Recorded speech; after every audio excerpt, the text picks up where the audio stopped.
반갑습니다. 1, 2, 3, 4반 그리고 이제 5반 친구들. 저는 원래는 1년간 여러분들에게 3학년 영어를 담당했어야 했었던 공대현 선생님이라고 합니다.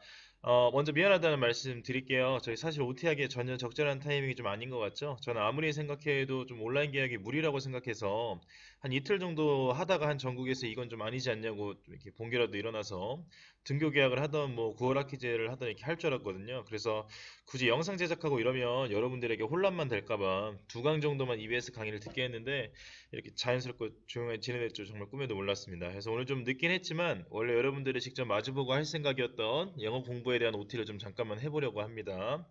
제가 올해 3학년 영어를 연속 3년째 가르치는데 매 시작하는 타이밍에 좀 안 좋은 소리부터 하게 되는 것 같아요. 그래서 조금 미안한 말이지만 올해도 제가 전체적으로 좀 보니까 여러분 영어 성적이 별로 그렇게 훌륭하지가 않습니다. 그래서 좀 안타깝지만 그 훌륭하지 않음에 대한 대가가 좀 해가 지날수록 커져가고 있어요. 저는 어떤 그 감성을 담은 동기부여식의 이야기보다는 데이터로 이야기하는 걸 좀 좋아해서 자료를 한번 좀 같이 보도록 하시겠습니다. 자, 먼저 2018년, 19년, 20학년도 대입 영어 1등급 비율입니다. 이 수학적으로만 평균을 내보면 왠지 올해 수능의 1등급 비율은 한 4%에서 9% 정도 사이가 될 것 같죠. 근데 아마 그렇게 안 될 것 같습니다. 왜냐면 잘 생각해 보시면 최상위권 중에서 2% 정도만 더 틀릴 만한 어려운 문제를 출제하는 것보다 상위권 학생 2, 3%만 더 맞을 문제를 내는 게 훨씬 어렵거든요. 그래서 저는 올해 조심스럽게 좀 한 4%에서 6% 정도의 비율의 난이도가 형성되지 않을까 싶습니다. 그러니까 그 불수능이었던 재작년보다는 난이도가 아마 조금 쉬울 것 같고 상대적으로 물수능이었던 작년 수능보다는 조금 더 어려울 것 같다는 말씀입니다. 아님 말고요. 자, 그럼 수시로 친구들에게 이제 대체 영어가 왜 중요하냐? 다음 보시는 화면은 학교별 수시 최저 등급인데요. 전체적으로 보면 다행히 최저 조건은 작년에 비해서 좀 완화가 된 것 같습니다. 고대 같은 경우는 심지어 최저를 없앤 학종 전형도 있고요. 이대에는 좀 매해 좀 의외죠. 세계와 모면 이미 정시 점수를 한번 도전해 볼도 할 텐데 뭐 넘어가겠습니다. 자, 아무튼 골자는 선생님 제자 중에 3년 내내 95점 아래로 영어 점수를 받아본 적이 없는데 정작 수능 때 79점이나 89점을 맞아온 친구들이 생각보다 꽤 많다는 거죠. 당연히 그것 때문에 서울대나 고려대 1차 합격을 하고도 최저 등급을 못 맞춘 경우도 이제 문진장 많았고요. 그래서 이게 영어가 의외 등급이 자꾸 나오는 이유는 수능 당일에는 긴장을 너무 하기 때문에 미처 못 듣고 지나가 버린 듣기 문제가 있거나 보기 싫게 모여있는 3점짜리 빈칸 문제들이 수능 날에는 좀 이렇게 괜시리 더 유난히 어렵게 느껴져서 그렇거든요. 평균적으로 95점 맞던 친구가 이렇게 3점짜리로 두 개만 틀려도 89점이 됩니다. 그래서 참 당연하면서도 무서운 거는 여러분들이 아직 수능 시험장에 한 번도 안 가봤다는 거죠. 얘는 대비가 안 되거든요. 그래서 재수생, 삼수생 점수가 이제 현역보다 괜히 높은 게 아니기 때문에 그래서 저는 듣기 하나, 빈칸 하나 3점 정도씩 이렇게 6점으로 고려해서 적어도 96점 이상은 맞아야 안전하다. 뭐 이렇게 말씀을 좀 드리고 싶습니다. 그래서 올해 고대 같은 경우는 일반 전형을 한 500명, 1200명으로 나누고 1200명짜리 전형에 최저를 넣어놨죠. 근데 이거보다 더 큰 문제는 수시러들이 결국에는 정시러들한테 편입이 된다는 거예요. 이게 무슨 말이냐면 저도 물론 절대 그런 일이 일어나지 않았으면 좋겠지만 수시 6개를 지원해서 전부 다 떨어지는 일이 생각보다 꽤 많다는 거거든요. 여러분이 만약 모의고사에서 최소 중앙대 정도 점수가 나온다. 그러면 건국대학교 수시 전형을 쓸까요? 만약에 최소 인하대 점수가 나온다고 하면 충남대 수시 전형을 쓰겠습니까? 수시는 대부분의 학생이 본인의 모의고사 성적 이상으로 전형에 지원하기 때문에 합격하더라도 단 하나의 전형에만 합격하는 경우가 태반입니다. 그래서 본인에게 아주 안전한 수시 전형은 안 쓰려고 하거든요. 애당초 그리고 수시가 안전빵이라는 게 없어요. 그래서 매해 수시 전형 6개를 다 떨어지는 학생도 꽤 되는 거죠. 그래서 생각보다 많은 비율의 학생들이 원하든 혹은 이제 원하지 않든 정시러가 됩니다. 그래서 실질적인 정시의 세계는 어떠냐? 여러분 지금 딱 보시면 아시겠지만 특정 등급부터는 거의 뭐 우리 학교에서 이제 받지 않겠다 뭐 이런 느낌이 오시죠? 틀을 한번 좁혀서 인서울 쪽으로만 한번 생각을 해볼게요. 그리고 칸이 조금 좁아서 영어 3, 4등급은 좀 빼고 1, 2등급 비율만 놓고 한번 얼마나 차이가 나는지 비교해 보도록 하겠습니다. 자, 먼저 서울대. 서울대는 이제 인서울이긴 한데, 저희 그 관악구 근처에 너무 외진 곳에 지금 학교가 있죠. 그래서 아마 여러분들이 위치 때문에 좀 진학을 꺼려 하시지 않으실까. 괜히 좀 그런 생각이 들어서 넘기겠습니다. 못 가는 게 아니라 안 가는 걸로. 그 외에 이제 여러분들이 가고 싶어 하시는 학교들 대부분이 지금 1, 2등급 간격조차도 이제 꽤나 큰 점수 차를 두고 있다는 걸 아마 확인하실 수 있으실 거예요. 고대 서강대 같은 경우는 겨우 1점밖에 차이를 안 두지만 여러분이 잘 아시는 것처럼 저 두 곳의 정시는 이제 1점만으로도 충분히 당락이 결정되는 그런 학군이 되겠습니다.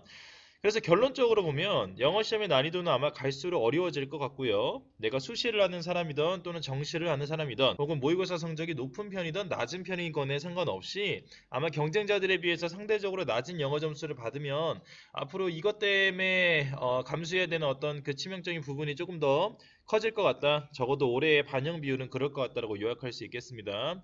아마 벌써 4월 중순이니까 다들 학원에서든 뭐 인강에서든 지난 수능 영어가 어땠느니 뭐 이렇게 저렇게 분석들을 하시고 또 들으셨을 것 같아요. 기출을 중심으로 영어를 공부한다는 건 비유하자면 마치 나무를 공부하는 것과 같습니다.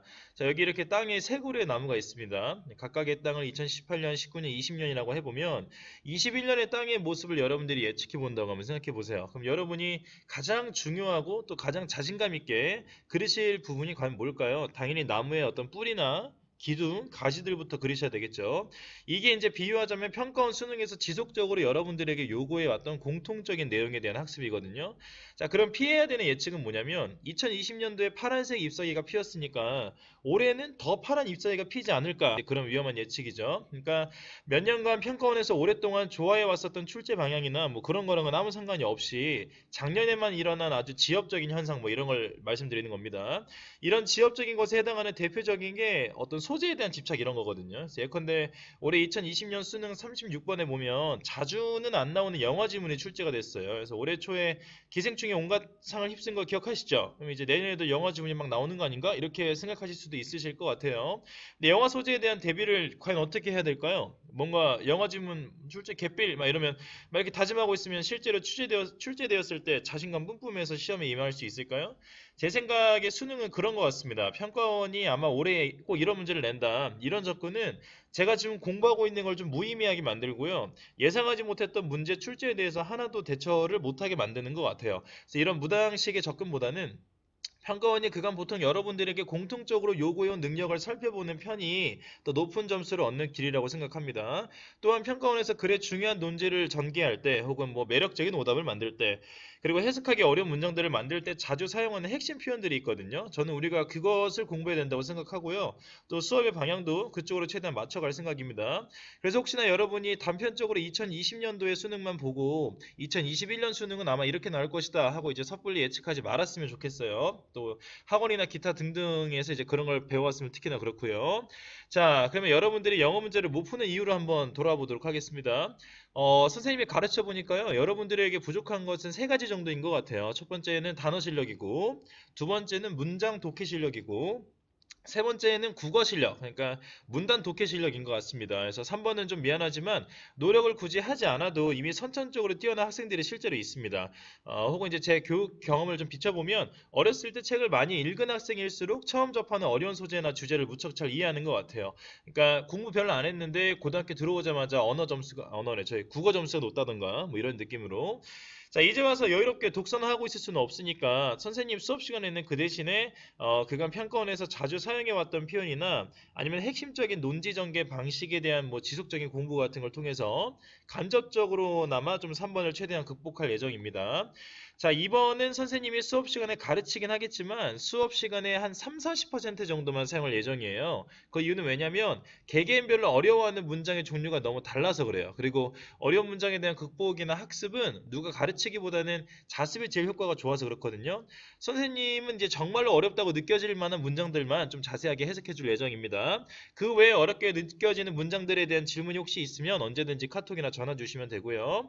지금 여러분이 보시는 화면에 나와 있는 문장들이 선생님 생각에 이번 수능에서 좀 어렵게 출제되었다고 느끼는 문장들이거든요. 그래서 잠깐 일시 정지하시고 대충 느껴보시기만 좀 하시면 될 것 같습니다. 선생님이 수업 때 굳이 다룰 문장들은 아마 이런 문장들이다. 뭐 이렇게 생각하시면 되겠고요. 이와는 반대로 여러분들이 자습하실 때는 한 7, 80% 정도는 문장 공부나 단어 공부에 최대한 많이 투자를 하셔야 되고요.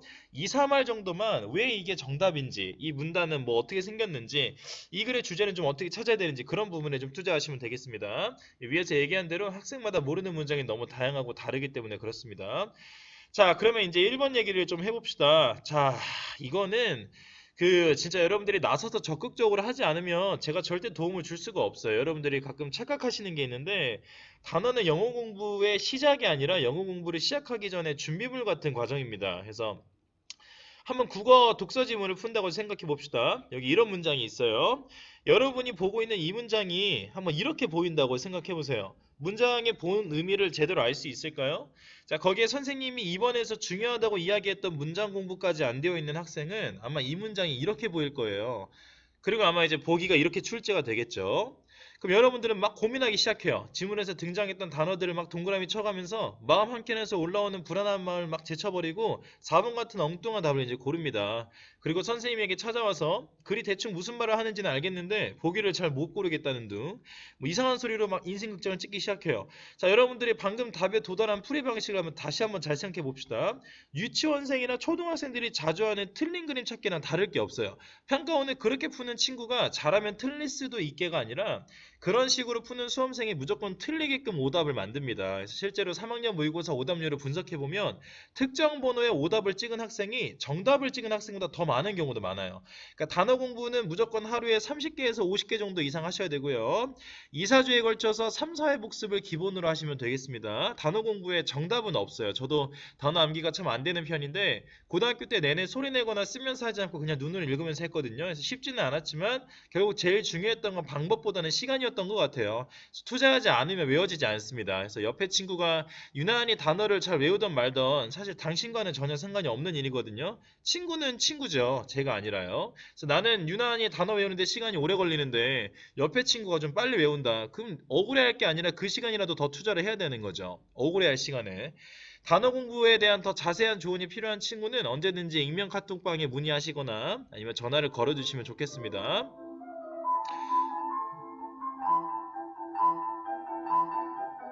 선생님이 최대한 도와드릴게요. 자, 여러분의 머릿속에 이제 어제 혹은 그저께 혹은 지난주에 외운 단어가 잘 외워져 있는지 확인하는 방법은 단 하나예요.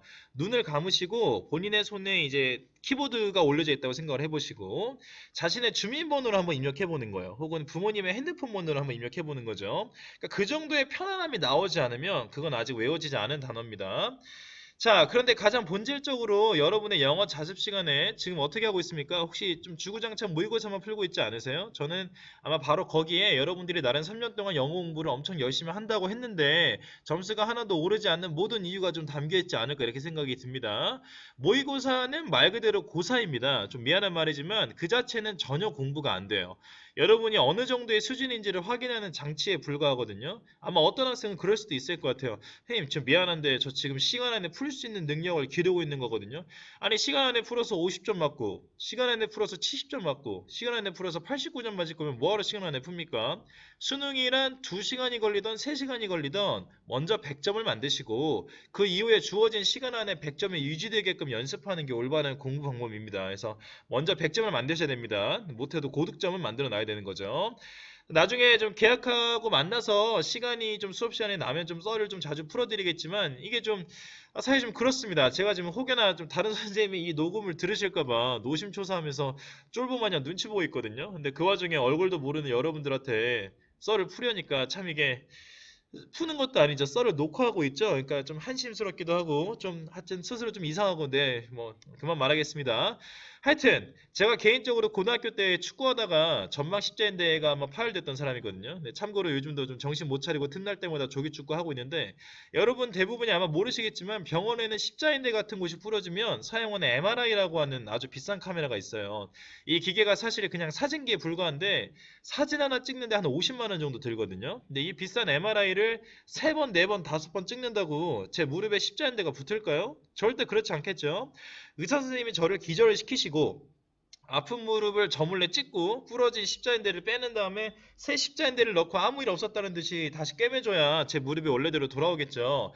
여러분 MRI가 바로 모의고사인 거예요. 그건 그냥 내가 이 정도 점수밖에 안 되는 사람이라는 걸 중독자 마냥 그냥 주구장창 확인하고 있는 거예요. 선생님은 그런 점에서 혹시 지금 그냥 아무 생각 없이 수능 특강 영어 독해 연습 책이나 아니면 혹은 영어 책을 그냥 풀고만 있는 학생들이 있다면 좀 잠시 멈추라고 하고 싶고요. 이번에 12문제를 풀어서 내 4-5개를 틀리셨으면 다음에 12문제 풀기 전에 왜 내가 자꾸 4-5개를 틀리는지, 4-5개를 2-3개를 올리려면 내가 지금 뭐가 부족한지, 내가 해석이 자꾸 안 되는 문장이 뭔지를 정말 철저하게 먼저 관리를 하시고 그 다음에 12문제를 푸셔야 되는 거예요. 그래서 3학년에 입시 시간이 절대 많지가 않습니다. 그래서 시간 아까운 공부하시면 안 되고 도움이 되는 공부를 좀 하셔야 됩니다.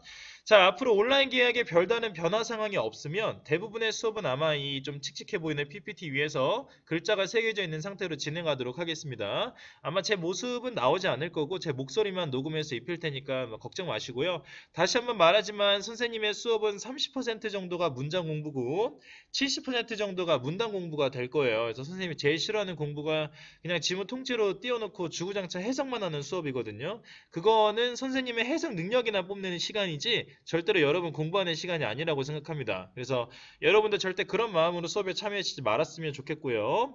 나는 왜 저 문장을 이 인간처럼 해석하지 못했을까? 아니면 저 인간은 저 문장이 지금 그래서 중요하다고 막 엄청 얘기하는데 나는 왜 그래서 왜 저 부분이 그렇게까지 눈에 들어오지 않았지? 뭐 이런 마음으로 들으시면 좀 도움이 될 것 같습니다. 여러분이 수동적으로 수업을 들으시면 내가 어떤 문장이 중요하다고 얘기하면 그냥 책에다가 형광펜으로 그 문장 칠하고 끝나요. 그리고 3일 뒤에 그 지문을 다시 공부한다고 펼쳐봤자 아무 공부가 안 되거든요. 제가 분명 어떤 뉘앙스에서 이 문장이 중요하다고 이야기를 할 거예요. 그러면 여러분은 이 문장이 중요하다고 외우는 게 아니라 이런 뉘앙스 전에도 얘기했던 것 같은데, 이런 느낌의 문장이 말은 좀 다르게 다른 지문에도 나왔던 것 같은데, 뭐 이런 식으로 본인이 그간 공부해왔던 지문에 좀 적용시켜 나갔으면 좋겠습니다. 자, 이와는 반대로 여러분이 자습 시간에 해야 될 영어 공부는 거꾸로 진행하시면 되는 거예요. 제 수업과는 달리 문장 공부나 단어 공부를 하는데 대부분의 시간을 보내시면 되겠습니다. 자, 내가 자꾸만 해석이 어렵게 느껴지는 문장이 왜 이렇게 어렵게 느껴지는지 답지의 해석본이나 비교를 해가시면서 나만 모르는 어법이나 표현 같은 게 있지는 않은지 얼른 찾아내서 익히셔야 됩니다. 자, 그 외에 기타 수행평가나 시험 일정 및 생기부 작성에 대한 부분은 지금 워낙에 일정이 급변하는 상황이라서 선생님들끼리 추가로 합의가 되면 말씀드리도록 하겠습니다. 자, 그럼 다음 주 목요일부터 우리 수업이 어떻게 진행될지 간단하게 말씀드릴게요. 다음 주 수요일까지는 EBS 온라인 클래스로 진행을 합니다. 줌으로 하는 실시간 수업을 원래 하려고 했다가 솔직히 말하면 민망하고요. 네, 그리고 끊기지기도 하고 여러 문제가 좀 있어서 문제를 해봤자 제가 민망한 문제입니다. 선생님은 그냥 이 유튜브 페이지에 수업 영상을 녹화가 아니죠. 녹음해서 올리기로 결정했습니다. 그래서 문과반이 다른 반이랑은 조금 다를 수도 있어요. 그래서 특히 0B 수업은 선생님이 맡고 있지 않으니까 0A만 기준으로 얘기하도록 하겠습니다. 자, 여러분 0A는 2시간 더하기 1시간에 3시간짜리 수업이죠. 그래서 2시간 수업 때는 1시간 동안은 선생님이 올린 수업 영상 하나 시청하시고요. 그리고 이후에 쉬는 시간을 가지시고 그 뒤에 1시간은 평소에 선생님이 하던 대로 익명 카톡방을 열 테니까 질의응답 시간을 가지시면 되겠습니다. 자, 그 다음에 1시간 동안 하는 수업 있잖아요. 그래서 그때는 1시간 동안 또 선생님이 올린 수업 영상을 봅니다. 그래서 이때 생긴 질문은 그때 하지 마시고 2시간짜리 수업을 할 때 같이 모아서 질의응답하는 것으로 하겠습니다. 그때 이제 혹시나 질문이 있으면 선생님한테 전화하시면 될 것 같아요. 자, 선생님의 강의는 보통 한 번 할 때 3지문 정도 공부할 거예요. 그래서 우리가 수업을 2시간 수업 때 한 번 하고 1시간짜리 수업 때 한 번 이렇게 2번을 들으니까 일주일에 한 총 6지문 정도 공부한다고 보시면 되겠습니다. 자, 그래서 우리 이렇게 이제 유튜브에 올린 수업 영상에서 듣는 걸로 하시고요. 구글 클래스의 출석 체크는 꼭 하시고 여기로 넘어오셔서 이제 들으셔야 됩니다. 그래서 혹시나 뭐 어떤 종류의 질문이 있던 그 2시간짜리 수업 때 있는 1시간 시간대 꼭 할 필요는 없고요. 선생님한테 언제든지 질문하셔도 되니까 그렇게 아시면 되겠습니다. 자, 그럼 안녕.